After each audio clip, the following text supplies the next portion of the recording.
ಪ್ರೀತಿಯ ದೇವಜನರೇ, ನಮ್ಮ ಕರ್ತನಾದ ಯೇಸು ಕ್ರಿಸ್ತನ ಅತ್ಯಧಿಕವಾದ ಕೃಪೆಯು ಸಮಾಧಾನವು ತಮಗೂ ತಮ್ಮ ಕುಟುಂಬದ ಪ್ರಿಯರೆಲ್ಲರಿಗೂ ಹೆಚ್ಚೆಚ್ಚಾಗುಂಟಾಗಲಿ. ಹೃದಯಂಗಮ ಮಾತೆನ್ನುವ ಈ ಮುಂಜಾನೆ ವಾಕ್ಯಧ್ಯಾನದ ಸರಣಿಯಲ್ಲಿ ಈ ತಿಂಗಳು ನಾವು ದೇವರು ನಂಬಿಗಸ್ತನೆಂಬ ಶೀರ್ಷಿಕೆ ಅಡಿಯಲ್ಲಿ ದೇವರ ವಾಕ್ಯವನ್ನು ಧ್ಯಾನಿಸುತ್ತಿರುವಲ್ಲಿ ಈ ದಿನ ನಾವು ಧ್ಯಾನಿಸುವಂಥ ದೇವರ ವಾಕ್ಯದ ಭಾಗ 2 ಥೆಸಲೋನಿಕ 3ನೇ ಅಧ್ಯಾಯ 3ನೇ ವಚನ. 2 ಥೆಸಲೋನಿಕ 3:3. ಆದರೆ ಕರ್ತನು ನಂಬಿಗಸ್ತನು, ಆತನು ನಿಮ್ಮನ್ನು ದೃಢಪಡಿಸಿ ನೀವು ಕೆಡುಕನ ಕೈಗೆ ಸಿಕ್ಕದಂತೆ ಕಾಪಾಡುವನು. ಈ ವಾಕ್ಯವನ್ನ ನಾವು ಗ್ರಹಿಸುವುದಕ್ಕೆ ಶಕ್ತರಾಗುವಂತೆ ದೇವರು ತಾನೇ ತನ್ನ ವಿಶೇಷವಾದ ತನ್ನ ಆತ್ಮನ ಮೂಲಕ ಗ್ರಹಿಕೆಯನ್ನು ಅನುಗ್ರಹಿಸಲಿ. ಕರ್ತನಲ್ಲಿ ಪ್ರೀತಿಯುಳ್ಳ ದೇವಜನರೇ, ನಮ್ಮ ದೇವರ ನಂಬಿಗಸ್ತನು. ಇದನ್ನು ನಾವು ಧ್ಯಾನಿಸುತ್ತಿರುವಂಥ ವಾಕ್ಯದ ಭಾಗ ಇದು 2ನೇ ಥೆಸಲೋನಿಕದವರಿಗೆ ಬರೆದ ಪತ್ರಿಕೆಯೊಳಗೆ ದೇವರ ನಂಬಿಗಸ್ತಿಕೆ ಕುರಿತಾಗಿ ಮಾತನಾಡಿರುವಂಥ ವಾಕ್ಯವನ್ನು ನಾವು ಧ್ಯಾನಿಸಿದ್ದೇವೆ. ಈ ಹಿಂದೆ ನಾನು ಹೇಳಿದ ಹಾಗೆ ಥೆಸಲೋನಿಕ ಪತ್ರಿಕೆಯ ವಿಶೇಷತೆ, 1ನೇ ಥೆಸಲೋನಿಕ ಮತ್ತು 2ನೇ ಥೆಸಲೋನಿಕ ಪತ್ರಿಕೆಯ ವಿಶೇಷತೆ, ಇದು ಕರ್ತನ ಬರೋಣವನ್ನು ಮಾತನಾಡುವಂಥ ಪತ್ರಿಕೆಗಳು. ಪೌಲನು ಕೇವಲ 3 ವಾರ ಅಂದರೆ 21 ದಿವಸಗಳ ಪರ್ಯಂತರ ಥೆಸಲೋನಿಕ ಪಟ್ಟಣದಲ್ಲಿದ್ದುಕೊಂಡು ಅಲ್ಲಿಯ ಜನರಿಗೆ ಸುವಾರ್ತೆಯನ್ನು ಸಾರಿ ಆ 21 ದಿವಸಗಳಲ್ಲಿ ಆತನು ಸಂಪಾದಿಸಿದ ಆತ್ಮಗಳು, ಅಲ್ಲಿ ಆ 21 ದಿವಸಗಳಲ್ಲಿ ಆತನು ಸ್ಥಾಪಿಸಿದ ಕ್ರಿಸ್ತನ ಸಭೆ, ಅಲ್ಲಿಂದ ಆತನು ವಿರೋಧ ಹಿಂಸೆ ನಿಮಿತ್ತ ಆತನು ಬೇರೆಡೆಗೆ ಆತನು ಹೊರಟು ಹೋಗ್ತಾನೆ. ಆದರೆ ಅಲ್ಲಿಯ ವಿಶ್ವಾಸಗಳು ಅನುಭವಿಸ್ತಿರುವಂಥ ಸಂಕಟಗಳ ಕುರಿತು ಆತನು ವಿಪರೀತವಾಗಿ ಕಾಳಜಿ ಉಳ್ಳವನಾಗಿರ್ತಾನೆ. ಅವರ ಕ್ಷೇಮವನ್ನು ವಿಚಾರಿಸುವುದೇ ಈ ಪತ್ರದ ವಿಷಯ, 1ನೇ ಪತ್ರಿಕೆಯ ವಿಷಯ. ಅವರು ಪಡ್ತಿರುವಂಥ ಆ ಪರಿಶ್ರಮಗಳಲ್ಲಿ ಅವರು ಕರ್ತನ ಬರೋಣ ಅಥವಾ ಕ್ರಿಸ್ತ ವಿರೋಧಿಯ ಕಾಲ ಇವುಗಳ ಕುರಿತಾಗಿ ಅವರಲ್ಲಿದ್ದ ಕೆಲವು ಗ್ರಹಿಕೆಗಳನ್ನ ಸರಿಪಡಿಸುವಂತೆ ಆತನು ಬರೆದ ಮತ್ತೊಂದು ಪತ್ರಿಕೆ 2ನೇ ಥೆಸಲೋನಿಕ ಪತ್ರಿಕೆ. ಎರಡೂ ಪತ್ರಿಕೆಗಳಲ್ಲಿ ಕರ್ತನ ಬರೋಣದ ವಿಷಯವೇ ಪ್ರಧಾನವಾದ ವಿಷಯ. 1ನೇ ಪತ್ರಿಕೆಯಲ್ಲಿ ಕ್ರಿಸ್ತನ ಸಭೆಗಾಗಿ ಯೇಸು ಕ್ರಿಸ್ತನನ್ನು ನಂಬಿದವರೆಲ್ಲರನ್ನ ಆತನು ಹೇಗೆ ಮಧ್ಯಾಕಾಶಕ್ಕೆ ಬಂದು ಕರ್ತನ ಆಜ್ಞಾಘೋಷದೊಡನೆ, ಪ್ರಧಾನ ದೇವದೂತನ ಶಬ್ದ, ತುತ್ತೂರಿಯ ಧ್ವನಿ ಇವುಗಳೊಡನೆ ಆತನು ಹೇಗೆ ಕ್ರಿಸ್ತನಲ್ಲಿ ಮೃತ್ಯು ಹೊಂದಿದವರನ್ನ ಅಂದರೆ ನಿದ್ರೆ ಹೋದವರನ್ನ ಮತ್ತು ಇನ್ನು ಕ್ರಿಸ್ತನಲ್ಲಿ ಬದುಕಿರೋರನ್ನ ಹೇಗೆ ಆತನು ರೂಪಾಂತರದಲ್ಲಿ ತೆಗೆದುಕೊಳ್ತಾನೆ, ಎಲ್ಲ ವಿಷಯಗಳನ್ನು ಆತನು ನಾವು 1ನೇ ಥೆಸಲೋನಿಕ ಪತ್ರಿಕೆಯಲ್ಲಿ ನೋಡ್ತೇವೆ. ಅದೇ ವೇಳೆಯಲ್ಲಿ 2ನೇ ಥೆಸಲೋನಿಕ ಪತ್ರಿಕೆಗೆ ಬರುವಾಗ ಆತನು ಅವರ ಗ್ರಹಿಕೆಗಳನ್ನ ಸರಿಪಡಿಸ್ತಾ ವಿಶೇಷವಾಗಿ 2ನೇ ಅಧ್ಯಾಯದಲ್ಲಿ ಕ್ರಿಸ್ತ ವಿರೋಧಿಯ ಕಾಲದ 7 ವರ್ಷಗಳ ಅಂತ್ಯಕ್ಕೆ, ಕ್ರಿಸ್ತ ವಿರೋಧಿಯ ಕಾಲದಲ್ಲಿ ಕಂಡುಬರುವ ಪ್ರಮುಖ ಸೂಚನೆಗಳ ನಿಮಿತ್ತ, ಇದು ಕ್ರಿಸ್ತ ವಿರೋಧಿ ಕಾಲ, ಹೇಗೆ ಕ್ರಿಸ್ತ ವಿರೋಧಿಯು ತನ್ನನ್ನು ಕ್ರಿಸ್ತನೆಂಬುದಾಗಿ ತನ್ನನ್ನು ತೋರ್ಪಡಿಸಿಕೊಂಡು ಜಗತ್ತಿನ ಜನರನ್ನ, ವಿಶೇಷವಾಗಿ ಯಹೂದ್ಯರನ್ನ ಅಂದರೆ ಇಸ್ರೇಲರನ್ನ ವಂಚಿಸಿದ ಸಂಗತಿ, ಅದರಲ್ಲಿ ಕ್ರಿಸ್ತ ವಿರೋಧಿನ ಗುರುತಿಸುವ ರೀತಿಗಳೇನೆಂಬುದನ್ನು 2ನೇ ಅಧ್ಯಾಯದಲ್ಲಿ ವಿಶೇಷವಾಗಿ ಮಾತನಾಡಲಾಗಿದೆ. ಹಾಗಾಗಿ ಕರ್ತನ 2ನೇ ಬರೋಣದ ಕುರಿತಾಗಿಯೂ ಮತ್ತು ಕಡೆ ಕಾಲದ ಸೂಚನೆಗಳ ಕುರಿತಾಗಿಯೂ ನಾವು ಗ್ರಹಿಸುವುದಕ್ಕೆ 2ನೇ ಅಧ್ಯಾಯ ಒಂದು ಪ್ರಾಮುಖ್ಯವಾದ ಭಾಗವಾಗ್ತದೆ, ಅಥವಾ ಕೆಲವರ ಪ್ರಕಾರ ದಿಕ್ಸೂಚಿ ಆಗ್ತದೆ. ಇವುಗಳನ್ನ ತಿಳಿಸಿ ಅವುಗಳಲ್ಲಿ ನಾವು ಗ್ರಹಿಸತಕ್ಕ ಅನೇಕ ಒಳ್ಳೊಳ್ಳೆಯ ಸಂಗತಿಗಳಿದೆ. ಇವುಗಳನ್ನ ಪ್ರಬಲವಾಗಿ ಮಾತನಾಡ್ತಾ ನಂತರದಲ್ಲಿ ಅವರನ್ನ ಮತ್ತು ದೃಢಪಡಿಸ್ತಾನೆ. ಅವರುಗಳಿಗೆ ಅನೇಕ ಬೋಧನೆಗಳನ್ನ ಕೊಡ್ತಾನೆ. 3ನೇ ಅಧ್ಯಾಯದಲ್ಲಿ ವಿಶೇಷವಾಗಿ ಅವರು ಇನ್ನೂ ಹೇಗೆ ನಡ್ಕೊಳ್ಬೇಕನ್ನುವಂಥ ಎಲ್ಲಾ ಬೋಧನೆಗಳನ್ನ ಆತನು ಕೊಡ್ತಾನೆ. ಹೀಗೆ ಆತನು ಬೋಧನೆ ಕೊಡುವಾಗ, ಈಗ ಈ 3ನೇ ಅಧ್ಯಾಯಕ್ಕೆ ಬರುವಾಗ, 2 ಥೆಸಲೋನಿಕ 3ನೇ ಅಧ್ಯಾಯಕ್ಕೆ ಬರುವಾಗ ಮೊದಲು ಆತನು ಕೇಳಿಕೊಳ್ತಾನೆ, ಪೌಲನು ಮತ್ತು ಆತನ ಸಹಚರರು, ಸಂಗಡಿಗರು, ಅವರಿಗೆ ಈ ಥೆಸಲೋನಿಕ ಸಭೆಯ ವಿಶ್ವಾಸಿಗಳ ಪ್ರಾರ್ಥನೆ ಎಷ್ಟು ಅಗತ್ಯ ಎಂಬುದನ್ನು ಕೇಳಿಕೊಳ್ತಾನೆ. ಪ್ರೇರೆ, ಅದರಲ್ಲಿ ಹಾಗಾದ್ರೆ ನಮಗೆ ಒಂದು ಪ್ರಾಮುಖ್ಯವಾದ ಸಂದೇಶವಿದೆ. ನಾವು ದೇವರ ರಾಜ್ಯದಲ್ಲಿ ಯಾವ ಮಟ್ಟಕ್ಕೆ ಬೆಳೆದಿದ್ರು, ಈಗ ತಾನೇ ಹುಟ್ಟಿದ ಪಾಪುಗಳೋ ಅಥವಾ ದೇವರಿಂದ ನಾವು ದೇವರಾತ್ಮನಿಂದ ಬಹಳವಾಗಿ ಬೆಳೀತಾ ಹೋಗಿರುವಂಥ ಅನೇಕ ಪ್ರಬುದ್ಧರಿದ್ದಾರೆ, ಒಳ್ಳೊಳ್ಳೆ ದೇವರ ಸೇವಕರಿದ್ದಾರೆ.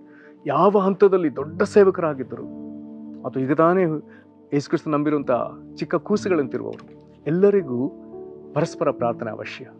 ಅಷ್ಟು ದೊಡ್ಡ ದೇವರ ಸೇವಕನಾದ ಪೌಲನು ಆತನು ಕೇಳಿಕೊಳ್ತಾನೆ 3ನೇ ಅಧ್ಯಾಯದ 1ನೇ ವಚನದಲ್ಲಿ, ಕಡೆ ಮಾತನೆಂದ್ರೆ ಸಹೋದರರೇ, ನಮಗೋಸ್ಕರ ಪ್ರಾರ್ಥನೆ ಮಾಡ್ರಿ. ಹಾಗಾದ್ರೆ ನಾವು ಇತರರಲ್ಲಿ ನಮಗಾಗಿ ಪ್ರಾರ್ಥಿಸ್ರಿ ಎಂಬುದಾಗಿ ಕೇಳಿಕೊಳ್ಳುವುದಕ್ಕೆ ಹಿಂಜರಿಬಾರದು. ನಾವೆಲ್ಲರೂ ಪರಸ್ಪರ ಪ್ರಾರ್ಥನೆಗಳಲ್ಲಿ ನಾವು ಹೊದಿಕೆನ ಹೊಂದಿಕೊಂಡವರು, ಸುರಕ್ಷಿತರು.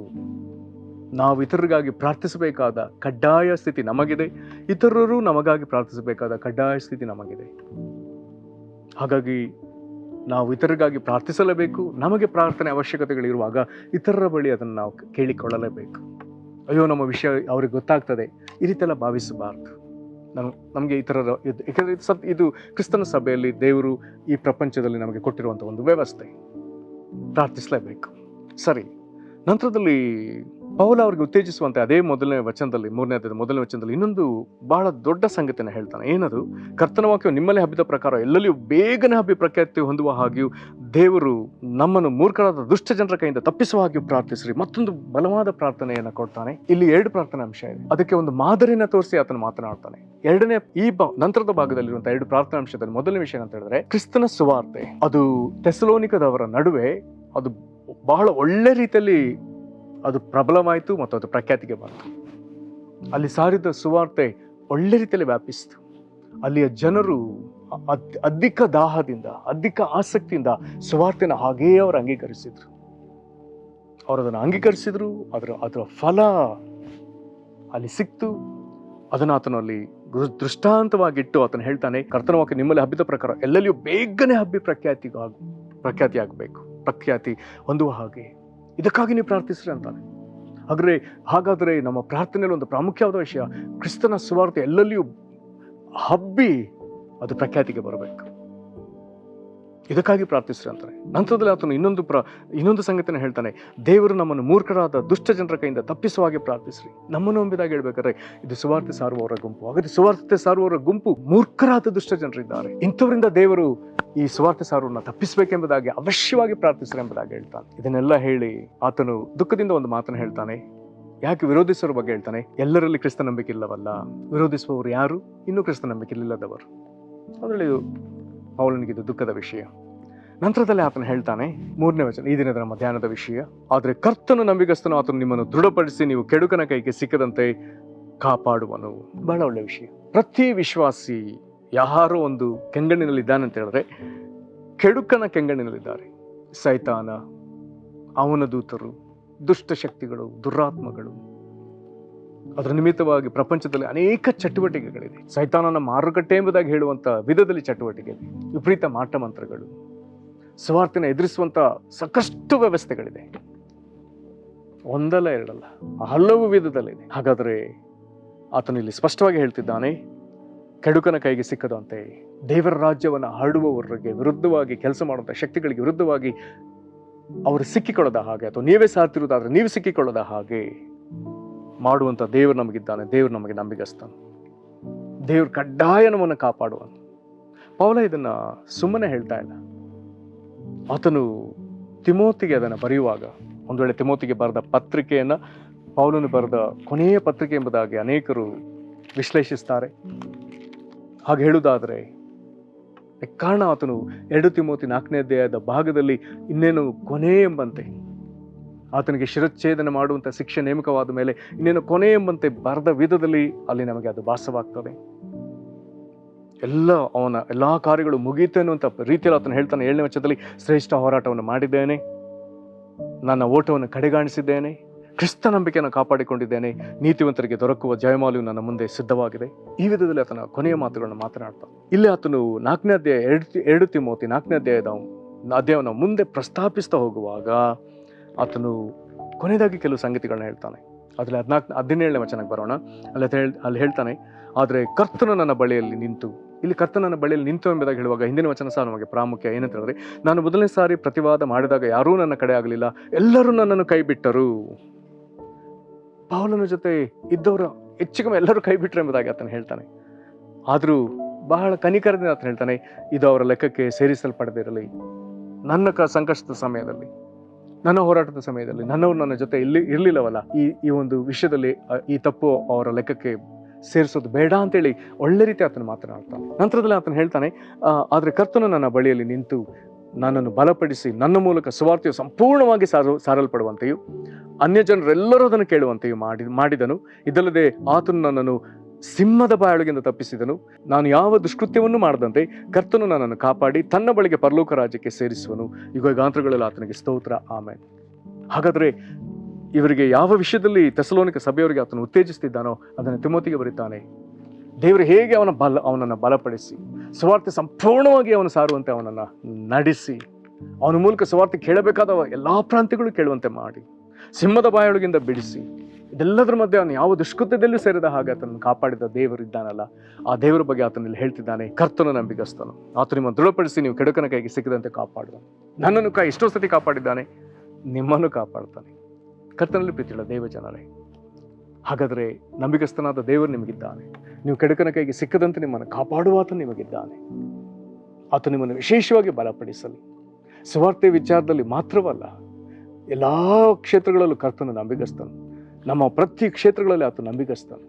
ಆತನಿಗೆ ನಾವು ನೀತಿಯಿಂದ ಜೀವಿಸೋದಕ್ಕಾಗಿ ಆತನು ಯಾವುದೆಲ್ಲ ಕ್ಷೇತ್ರ ಕೊಟ್ಟಿದ್ದಾನೋ ಅದರಲ್ಲಿ ಆತ ನಂಬಿಗಸ್ತನು. ಅದರಲ್ಲಿ ನೀವು ಆಪತ್ತುಗಳನ್ನ, ಹೋರಾಟಗಳನ್ನ ಅನುಭವಿಸ್ತಾ ಇದ್ರೆ ಆತನು ಕಾಪಾಡ್ತಾನೆ. ನೀವು ಒಬ್ಬಂಟಿಗರಾದರೂ ಆತನು ನಿಮ್ಮನ್ನು ಕಾಪಾಡುವಂಥ ದೇವರು. ನೀವು ಸಿಂಹದ ಬಾಯಿಗೆ ಸಿಕ್ಕಿಕೊಳ್ಳೋದಾಗಿ, ಯಾರನ್ನು ನುಂಗಲೆಂಬುದಾಗಿ ಸೈತಾನನು ಗರ್ಜಿಸುವ ಸಿಂಹದೋಪದಲ್ಲಿ ಆತನು ನುಂಗುವುದಕ್ಕೆ ಪ್ರಯತ್ನ ಪಡುವಾಗ ಸಿಂಹದ ಬಾಯೊಳಗಿಂದ ಕಾಪಾಡಲು ಶಕ್ತನಾದ ದೇವರು. ದೇವರಿಗೆ ಸ್ತೋತ್ರ. ಎಲ್ಲ ದುಷ್ಕೃತ್ಯದಿಂದ ಆತನು ತಪ್ಪಿಸುವವನು. ನಮಗುಂಟಾಗುವ ಹೋರಾಟಗಳಲ್ಲಿ ನಾವು ಯಾವ ಪಾಪ ಮಾಡದಂತೆ ನಮ್ಮನ್ನು ಕಾಪಾಡುವಂಥ ದೇವರು, ನಂಬಿಗಸ್ತನಾದ ದೇವರು ನಿಮಗಿದ್ದಾನೆ. ಆತನ ಕೃಪೆ ನಿಮ್ಮ ಮೇಲೆ ಇರಲಿ. ಪ್ರಾರ್ಥನೆ ಮಾಡೋಣ. ನಂಬಿಗಸ್ತನಾದ ದೇವರೇ, ನಿನ್ನನ್ನು ನಾವು ಸ್ತುತಿಸ್ತೇವೆ. ಕರ್ತನೇ, ಈ ವಾಕ್ಯ ಭಾಗದಲ್ಲಿ ಅನೇಕ ಸಂಗತಿಗಳಿಗಾಗಿ ಪ್ರಾರ್ಥಿಸೋದಕ್ಕಾಗಿ ಹೇಳಿದ್ವಿ. ಕರ್ತನೇ, ಹೌದಪ್ಪ, ನಾವು ಇದರಿಂದ ನಮಗಾಗಿ ಪ್ರಾರ್ಥಿಸುವ ಜನರನ್ನು ಕೇಳಿಕೊಳ್ಳುವುದಕ್ಕಾಗಿಲ್ಲ ನಮಗೆ ತಿಳಿಸಿದ್ದೀವಿ. ಕರ್ತನೆ, ಥೆಸಲೋನಿಕದಲ್ಲಿ ಸುವಾರ್ತೆಯು ಹಬ್ಬಿ ಫಲ ಕೊಟ್ಟ ವಿಧದಲ್ಲಿ, ಪ್ರಖ್ಯಾತಿಗೆ ಬಂದ ವಿಧದಲ್ಲಿ ಲೋಕದಲ್ಲೆಲ್ಲ ಅದು ಹರಡಿಯುತ್ತೆ, ಅದು ಪ್ರಖ್ಯಾತಿ ಹೊಂದುವ ಹಾಗೆ ನಾವು ಪ್ರಾರ್ಥಿಸೋದಕ್ಕಾಗಿ ಹೇಳಿದ್ವಿ. ಕರ್ತನೆ, ಸುವಾರ್ತೆ ಸಾರುವವರು ಮೂರ್ಖರಾದ ದುಷ್ಟರ ಜನರ ಕೈಯಿಂದ ತಪ್ಪಿಸಿಕೊಳ್ಳುವ ಹಾಗೆ ಪ್ರಾರ್ಥಿಸೋದಕ್ಕಾಗಿ ಹೇಳಿದ್ವಿ. ದೇವರ ಅನೇಕರು ಕ್ರಿಸ್ತ ನಂಬಿಕೆ ಇಲ್ಲದವರಾಗಿದ್ದಾರಲ್ಲ, ಅವರ ಮೇಲಿನ ಕನಿಕರ ಬರಲೆಂಬುದಾಗಿ ನಾವು ಸಹ ಪ್ರಾರ್ಥಿಸ್ತೇವೆ. ದೇವರೇ, ನಮಗೆ ನಂಬಿಗಸ್ತನಾದ ದೇವರು ನೀನಾಗಿದೆ, ನಮ್ಮ ದೃಢಪಡಿಸ್ತಿ ಸ್ವಾಮಿ. ನಾವೆಲ್ಲರೂ ಕೆಡುಕನ ಕೈಗೆ ಸಿಕ್ಕದಂತೆ ಕಾಪಾಡುವಂಥ ದೇವರು. ಕರ್ತನೆ, ಇದಕ್ಕೆ ಸಂಬಂಧಪಟ್ಟ ಹಾಗೆ ನಾವು ಕೆಡುಕನ ಕೈಗೆ ಸಿಕ್ಕದ ಹಾಗೆ ಅಥವಾ ದುಷ್ಟ ಯುಗಗಳೊಳಗೆ ನಾವು ಕರ್ತನೆ ಸಿಕ್ಕಿ ಬಾಧೆ ಪಡೆದ ಹಾಗೆ ನಮ್ಮನ್ನು ಕಾಪಾಡುವಂಥ ಅನೇಕ ವಚನಗಳನ್ನ ನನ್ನ ವಾಕ್ಯದಲ್ಲಿ ಇಟ್ಟಿರುವುದಕ್ಕಾಗಿ ಸ್ತೋತ್ರ ಹೇಳ್ತೇವೆ. ನಿನಗೆ ಮಹಿಮೆ ಆಗಲಿ. ಕರ್ತನೆ, ಈಗ ವಾಕ್ಯ ಕೇಳ್ತಾನೆ ಪ್ರಿಯರು, ಸುವಾರ್ತೆ ಸಾರುವವರು ಅಥವಾ ಯಾವ್ಯಾವ ಕ್ಷೇತ್ರಗಳಲ್ಲಿ ಬಾಧೆ ಅನುಭವಿಸ್ತಿರುವವರು, ನಂಬಿಗಸ್ತನಾದ ದೇವರೇ, ಇವರು ಅನುಭವಿಸಿದ ಹೋರಾಟದಲ್ಲಿ ಕೆಡುಕನ ವಶದಿಂದ ಬಿಡಿಸು ಸ್ವಾಮಿ. ರೋಗ ಎಂಬ ಕೆಡುಕನೋ, ದುಷ್ಟ ಜನರೆಂಬ ಕೆಡುಕನೋ, ಅಥವಾ ಇವರ ಆಸ್ತಿ ಪಾಸ್ತಿಗಳಿಗೆ ವಿರುದ್ಧವಾಗಿ ನಿಂತಿರುವಂಥ ಕೆಡುಕರು, ಕರ್ತನೆ, ಸುಳ್ಳು ಆರೋಪಗಳನ್ನ, ಸುಳ್ಳು ಕೇಸುಗಳನ್ನ ಹಾಕಿ ನಿನ್ನ ಜನರನ್ನು ಸಿಕ್ಕಿಸಿದ್ದಾರೋ, ಕರ್ತನಿನ ಮಕ್ಕಳಿಗೆ ನ್ಯಾಯ ಕೊಡಪ್ಪ. ನಂಬಿಗಸ್ತನಾದ ದೇವರೇ, ಇವರು ತಮ್ಮ ವೇದನೆಯನ್ನ, ನಿಟ್ಟುಸಿರನ್ನ, ಕಣ್ಣೀರನ್ನ ನಿನ್ನ ಪಾದಗಳ ಮುಂದೆ ಇಟ್ಟಿರುವಲ್ಲಿ, ನಂಬಿಗಸ್ತನಾದ ದೇವರೇ, ಇವ್ರನ್ನ ಕೆಡುಕನ ವಶದಿಂದ ತಪ್ಪಿಸು. ನಿನಗೆ ಮಹಿಮೆ ಆಗಲಿ. ಯೇಸು ಕ್ರಿಸ್ತನ ಹೆಸರಲ್ಲಿ ಬೇಡಿದ್ದೇವೆ ನಮ್ಮ ತಂದೆಗೆ, ಆಮೆನ್. ಕರ್ತನು ನಿಮ್ಮನ್ನು ಆಶೀರ್ವದಿಸಲಿ. ವಂದನೆಗಳು.